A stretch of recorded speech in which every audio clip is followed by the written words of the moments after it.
नंदन श्री सुखदेव जी महाराज समझा रहे हैं, हे राजन परीक्षित, रुक्मिणी भीष्म से कहा, बाबा अगर हमारी बहन की शादी होगी तो किसके साथ? किसके साथ? शिशुपाल के साथ। किसके साथ? शिशुपाल के साथ। और ध्यान रहे, अगर कन्हैया यहाँ पर बारात लेकर के आया तो यहाँ पर लाशें उठ जाएंगी, लेकिन बहन की शादी करेंगे तो सिर्फ और सिर्फ अपने साले के ही साथ में।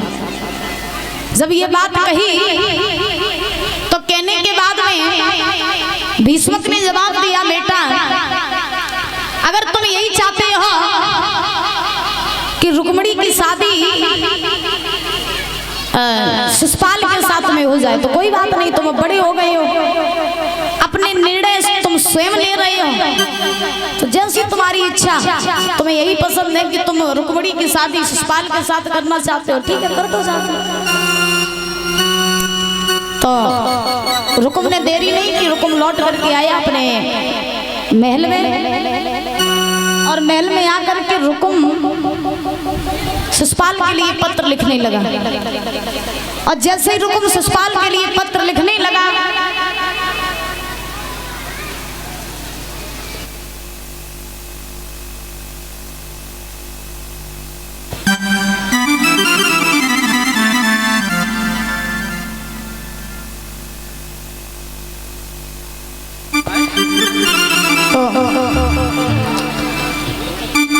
रुकुम अपने महलों में आकर के शिशुपाल के लिए पत्र लिखने लगा। और जैसे ही पत्र लिखा तो पत्र में क्या लिखा कि हे साले शिशुपाल, हम अपनी बहन रुक्मिणी की शादी तुम्हारे साथ करना चाहते हैं, तो जितनी जल्दी हो सके बारात लेकर के तुम कुंदनपुर में आ जाओ। और जैसे ही पत्र लिखा तो परीक्षक जी याद रखना कैसे लिखा है भैया।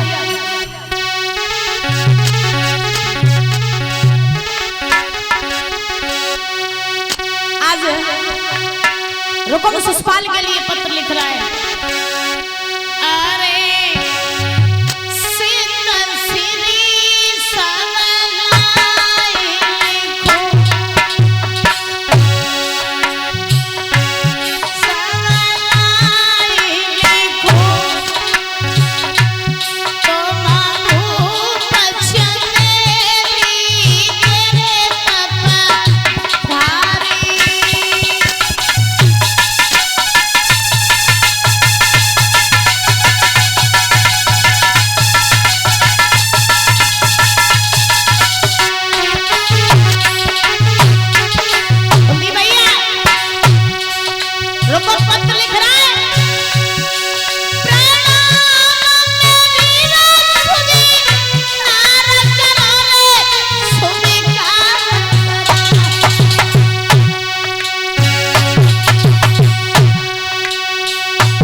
बोली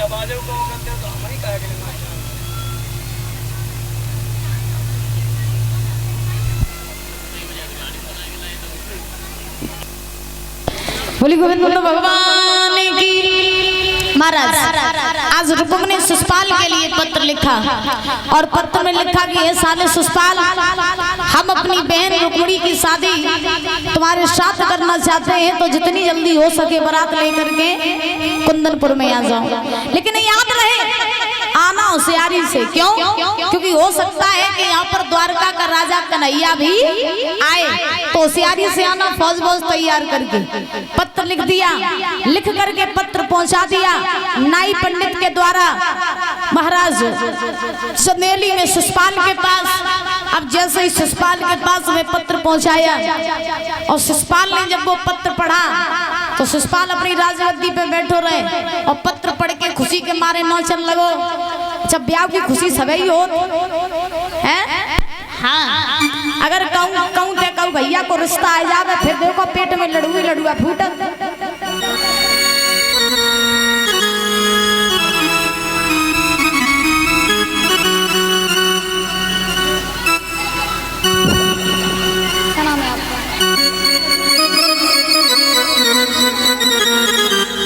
साक्षी यादव बरई से ये पीतम में डाल के सम्मानित कर रही है। एक बार जोरदार तालियां बजाएंगे बहन के लिए और 21 रुपए देकर के हमारे समस्त स्टाफ को भी सम्मानित कर रही हैं। भगवान से कामना करेंगे कि सुख शांति प्रदान होती रहे, धन के भंडार भरे रहे, इनकी इच्छा पूरी होती रहे, ऐसे अपने माता पिता का नाम रोशन करती रहे। यही भगवान से कामना या आराधना है। बुरी भाग्य बिहारी लाल की। तो शिशुपाल जो है जब उसने पत्र पढ़ा तो शिशुपाल की खुशी का ठिकाना नहीं रहा, और जब शिशुपाल की खुशी का ठिकाना नहीं रहा परीक्षक जी, तो शिशुपाल अपनी राजगद्दी से उतर के नाचन लगो। अच्छा, हमने पहले भी बताया था कि शादी ऐसा लड्डू होता है जो खाए सौ पछताए और ना खाए सौ पछताए। जिनको ब्याह हो जाते हैं कुन्ना में बैठ बैठ के रोवत है, और जिनको ब्याह ना हो बेजई कातरा सब संगीन को ब्याह हो परमात्मा हमाऊ तो हो ही जाता। लेकिन हमाऊ को तो करवाए दो ब्याह, तो फिर आनंद ही आनंद आए जाए। और याद रखना, ब्याह में जो लड़ुआ हो तो वो शुरू में ही मीठो लगत, बाद में खट्टो लगत। तो शिशुपाल ने बड़ी खुशी मनाई। खुशी मना करके शिशुपाल भाग करके गया अपनी भाभी के पास में, और भाभी के पास में पहुंच करके जवाब दिया। भाभी बोले हाँ लला।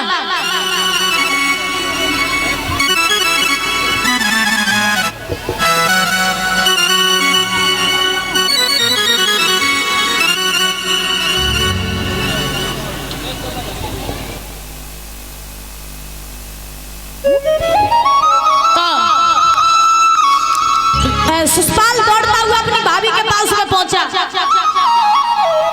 और भाभी के पास में पहुंच करके जवाब दिया। भाभी बोले हाँ। कहाँ? बोले यहाँ है। तो भाभी बोली लला आज तुम खुश बहुत लग रही हो।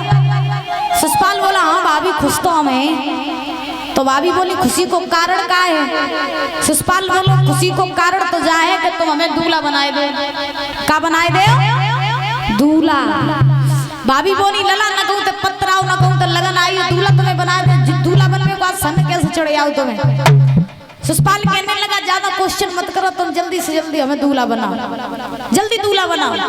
अब भाभी कर लगी जब तो बताओ कम से कम बिटिया के की है, कहाँ की रहने वाली है, कैसी का है, तो जब तो बताओ कम से कम। तो शिशुपाल कहने लगा भाभी तुम्हें नहीं पता, रुक्म की बहन है, भीष्म की बिटिया है और कुंदनपुर के रहने वाली है, नाम है रुक्मिणी। बाइक संग में ब्याह करने जा रहे रुक्मिणी के संग में। भाभी बोली लला जब बता कि तुमने अपनी बहन दे दी रुक्म को, रुक्म की बहन तुम ले ली हो तो तुम्हारे लिए बहुत पूजनीय है। तो शिशुपाल कहने लगा पूजनीय पूजनीय हमको सुनाया जाना, तुम बस ब्याह कर जाइए तो जाइए, ब्याह करिए तो सिर्फ और सिर्फ रुक्मिणी के ही संग में, चाहे कुछ भी हो जाए। जब ये बात कही तो कहने की बात में जब रुक्म ने किसी की बात नहीं मानी तो भाभी ने क्या किया कि विवाह की तैयारियां करवाई, और जैसे ही विवाह की तैयारियां हुई तो सुंदर सा मंडप गढ़वाया मंडप गड़वा करके जैसे ही शिषपाल को पटा पे खड़ा किया तो बड़े बड़े अपशगुन होने लगे। और जैसे ही बड़े बड़े अपशगुन हुए तो महाराज कैसे अपशगुन हुए सुनो।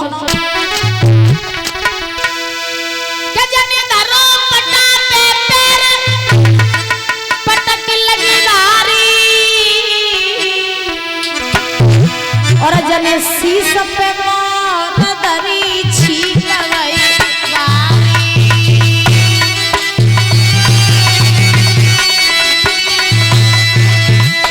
बड़े बड़े अपशगुन होने लगे। ए जने धरो पटा पे पैर पटक लगी वारी जने शीश पे मोर दरी छीक गई वारी।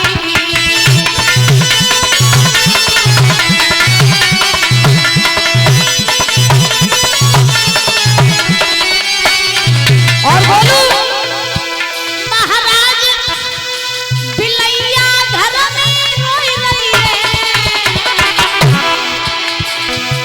और बावी रही खिसियाए ठरगनी काए को रोई रही है।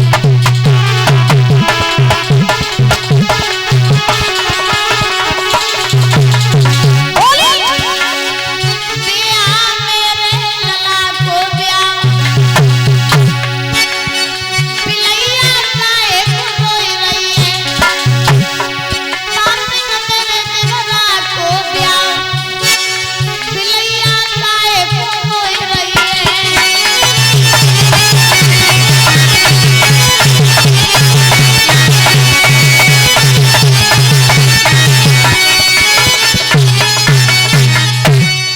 आज बड़े बड़े अपशगुन होने लगे।